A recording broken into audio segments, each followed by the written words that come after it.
Wakanda forever, guys. Wakanda forever. Hi, this is Femme Fictionale coming to you from Pittsburgh this week to talk about the Black Panther movie. Oh my god, it was amazing. I would have done my usual pre-thoughts, post-thoughts on this movie, but honestly, I saw it really spur of the moment. I mean, obviously I was planning to see it, but I didn't plan when I was going to go see it, and that just got away from me. So this is actually a couple of days after I'm seeing it, but it's really stuck with me, and I want to talk about it. So, I'm going to do the non-spoiler stuff first. So, okay, across the board, there are no bad performances in this movie, like, at all.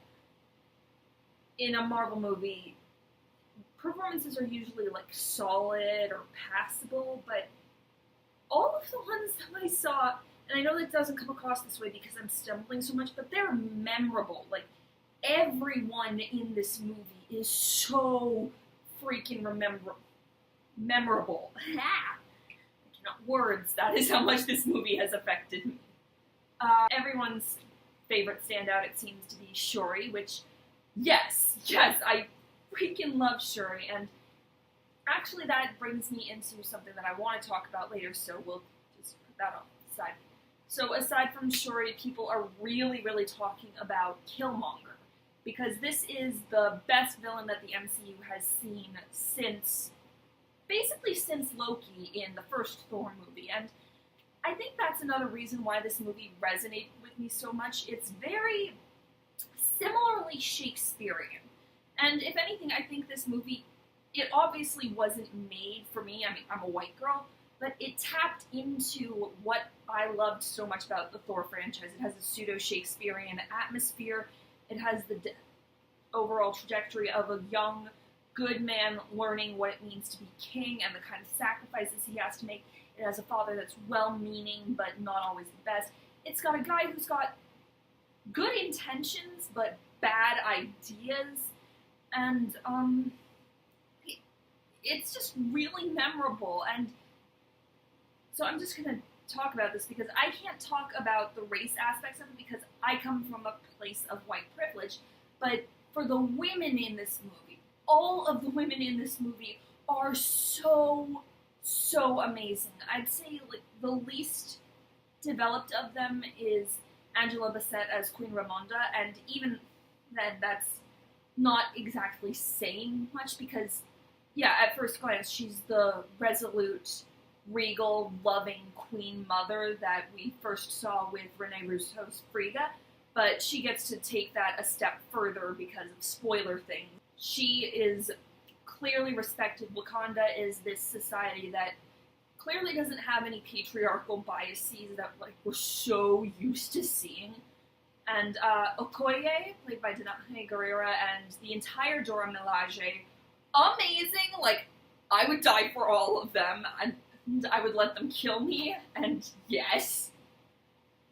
Because it's just, I know a lot of people are going to be, like, comparing them positively versus the Amazons negatively, because shitting on DC is apparently a popular thing to do, whether or not DC actually deserves it.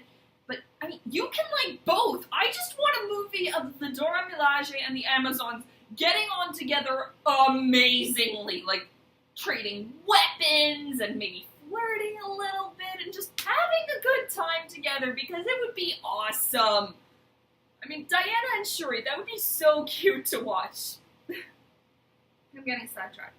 So, besides that, Shuri, obviously, she's been presented and talked about in interviews as, like, the smartest person in the world. Like, smarter than Tony Stark or Bruce Banner or Jane Foster or anybody else we've ever seen. And I love that. I love that this young girl gets to be the face of all these scientific advancements. And just, yes, I love her. She is so fun and so sweet, and in her very first scene, this isn't spoilers, but she's wearing these two little buns on her head, and I'm like, if they ever did Star Wars with an all-black cast, this is the girl I would undeniably want to play Leia, because she's got that same kind of spunk, and, oh, Letitia Wright, I hope you work forever, you are amazing. And then we have Lupita Nyong'o, and I should be clear, I've always considered Marvel to be very good at writing love interests that still can fill a function in the narrative without being love interests. We saw this most prominently in Thor, which is,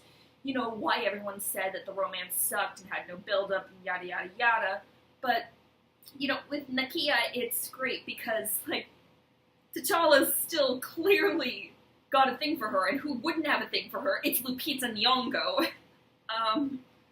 But she's kind of like the heart of the film in a way you don't quite see coming, because she's compassionate and capable, and she's clearly very proud of where she comes from, but she doesn't let that solely define her. She's not in favor of traditionalism, and that's a big theme of this movie, is traditions versus progress, because that's when you have this African nation that is so clearly uncorrupted by the white colonialism of the rest of the world.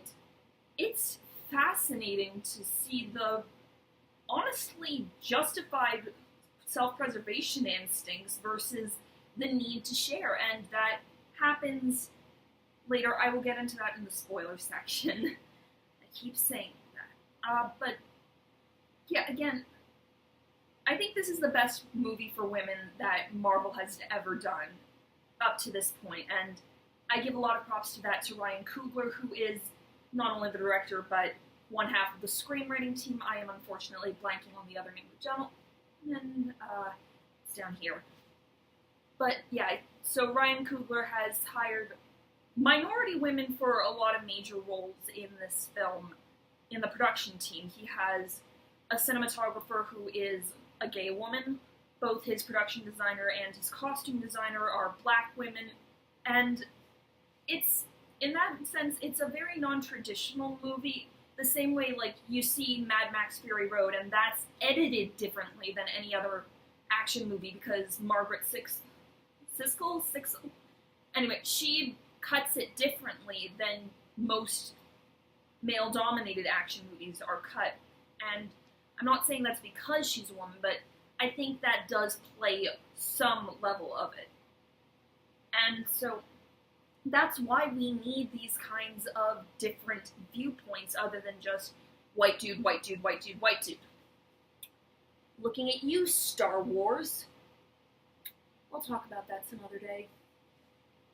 But, I mean, some people have said that T'Challa in this movie is a little underwhelming, but I think that's not necessarily a bad thing, because what's happening really is T'Challa is learning from everyone. My polyband snapped. T'Challa is learning from everyone around him. He's taking in these different influences and making the call, and in the end, he's influenced by everyone. He's influenced by Killmonger, he's influenced by Nakia, by his past, by his future. Not his future, by his past, by the people in the present. It's just really, really good to see this kind of acknowledgement that there is a way for both sides to be right without it being, you know, moronic. Not gonna get into politics on this. Well, actually, I will get into politics on one thing, because there is a certain level of social commentary to be read into this movie. The ideas of isolationism versus imperialism, the idea of community and the need to reach out and to form these bonds, all hugely important and significant, and it's handled in a really interesting way that doesn't come off as, you know, preachy, the way, like, say, an animated kids' environmental film would.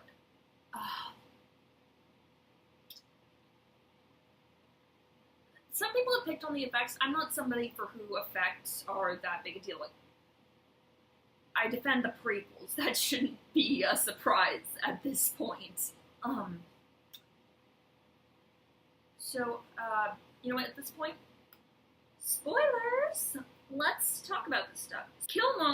Eric Killmonger, is revealed to be T'Challa's cousin, and they have this very interesting two sides of the same coin dynamic, and a lot of what he does is actually foreshadowed through Daniel Kaluuya's character, Wakabi. This idea that Wakanda is so powerful, it could be conquering the world. It could be shaping the world's future. And, I mean, there's some pretty ballsy stuff in there. This idea that, so about halfway through the movie, Killmonger shows up and he beats T'Challa in ritual combat for the throne. And there's this gap where they think T'Challa's dead, and immediately Killmonger goes into this plan to start arming black people all over the world, the victims of the African diaspora. And there's a line of, "The sun will never set on the Wakandan Empire." And that was a very interesting way to kind of flip cultural appropriation, because that can actually happen. We see cultural appropriation happen between dominant and dominant cultures, like people wearing claddagh, white people who aren't Irish wearing claddagh rings, or, you know, dominated to dominant is always interesting to see, like, these people who are not white, who are adapting things from white cultures, which has its own problematic undertones of assimilation, but it's always weird to see and interesting to see. Like, it's clearly white people's fault, like, that Killmonger thinks so imperialistically, because he's internalized all this violence and aggression and just decided that the solution is to turn it back on the white people, even though that's just perpetuating the cycle of violence. And Coogler does, I think, a very good job of, you know, making his motivations sympathetic, but his methods wrong. Like, there's no doubt about it, Killmonger is very savage in this movie. Like, he's all too happy to be a ruthless killing machine at points, so long as it's in service of his goal. Sometimes to its detriment. There was an article in the Boston Review that I will link in the description that explains why this handling might be interpreted as racist, because there is a certain degree of exceptionalism. You basically have a noble, a purebred noble as your hero who's, to an extent, fighting for the status quo, versus a young revolutionary who is fighting to change that, which is, on the surface level, it seems regressive, but it's really not. It's kind of like all those stupid things like, oh, Black Panther is totally a white nationalist because he's the leader of an isolationist country, and, like, no. That's where, like, if you watch the first end credits scene, it's literally defying that. T'Challa goes to the UN, to the same place where his father was killed, which I think was absolutely deliberate. He could have gone to New York, but he went to Vienna because there's this big theme of, like, facing the mistakes of the past and working to rectify them, and T'Challa does that a lot. He does it by deciding to open Wakanda up to the world. He does it by going to Killmonger's childhood LA home and saying, this will be the spot where we have our first Wakandan outreach center. This will be the start of change, basically. And it's just, it's such a powerful moment. And yeah, I haven't talked a lot about Andy Serkis or Martin Freeman. Martin Freeman was just kind of, like, there for me. And honestly, I feel like the movie could have been okay without him.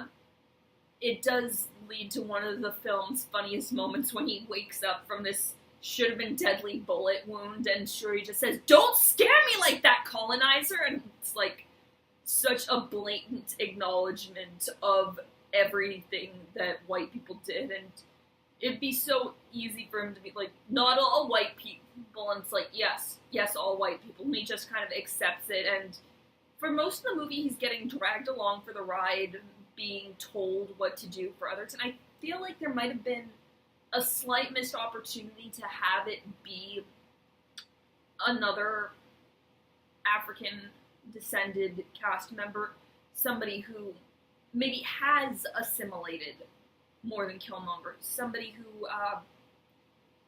didn't really care about racial injustice because he or she managed to get up the rungs far enough that it didn't really affect them anymore. And I think that would have been interesting, but at the same time, I understand why Martin Freeman was already established from Civil War, and he's a likable, affable actor. And as much as I am regretful that he and Andy Serkis did not have more of a Lord of the Rings/Hobbit reference during their little interrogation, they just play off each other so well. And Andy Serkis, he dies halfway through the film, but he's a pretty memorable chunk of it. Like, he provides some of the better fourth wall breaking moments and just so much mugging. Like, I love the mugging.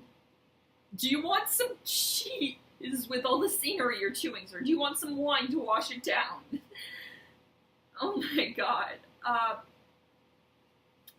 So, what else? Oh god. There's a reason I call these videos Rambles. Yeah, no, I think that's it. I could give you a blow-by-blow walkthrough of what happens, but honestly, this is an amazing movie that you absolutely need to see for yourself. You need to go and see it in theaters because it's just amazing, and you should absolutely see it yourself. Je suis la Femme Fictionale, and Wakanda forever.